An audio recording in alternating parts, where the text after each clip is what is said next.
Bunları koysanız olmaz mı? Evet, şey yapıyor. Bir olmazsa ses almıyor böyle.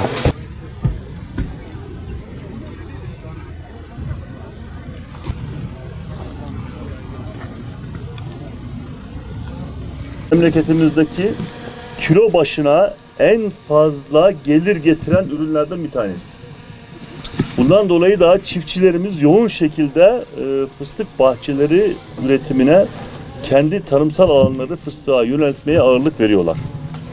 Bu yaygın şekilde özellikle de Beşiri Ovası'nda şu anda faal aktivite haline geldi. Sadece Beşiri ile sınırlı değil, köyleri ziyaret ettiğimiz zaman net şekilde görüyoruz ki bu Kozluğun köylerinde de var.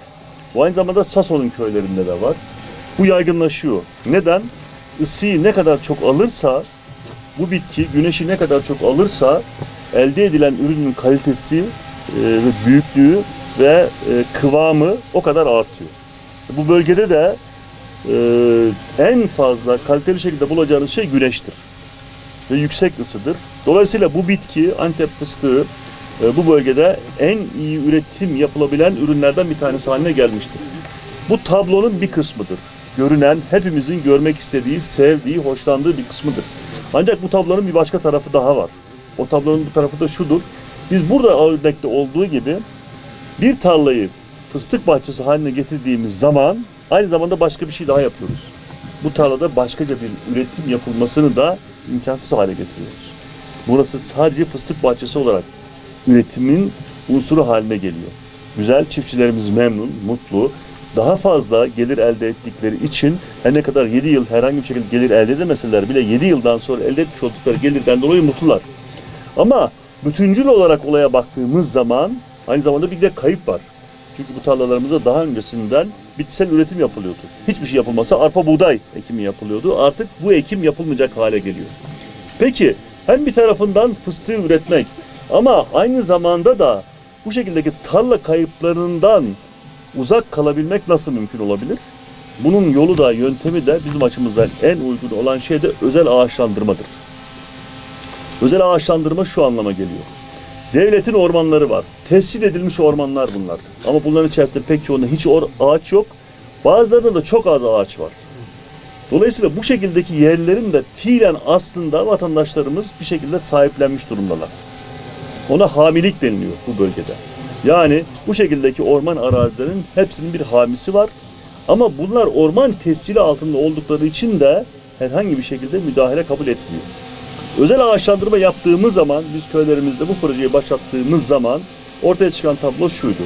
Biz hiçbir şekilde kullanılmayan bu ormanlarımızı köylerimize teklif ettik. Gelin bunların projesini yapın, etrafını, çerçevesini çizin ve bu şekilde devlet olarak çok cüz'i bir miktarda kira bedeli karşılığında kullanılmamış olan bu ormanları kullanın.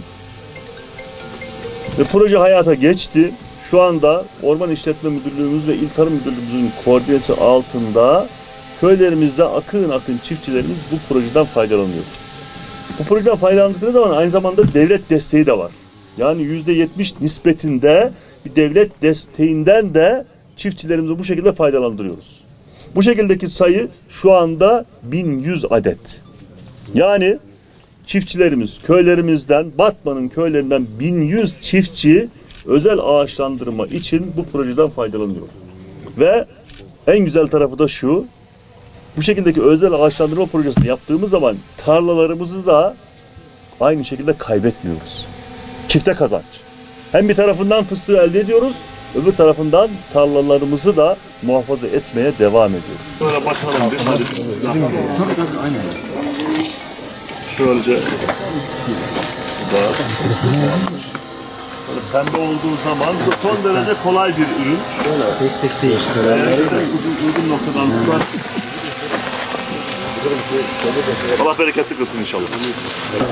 Gayet güzel böyle. Bak.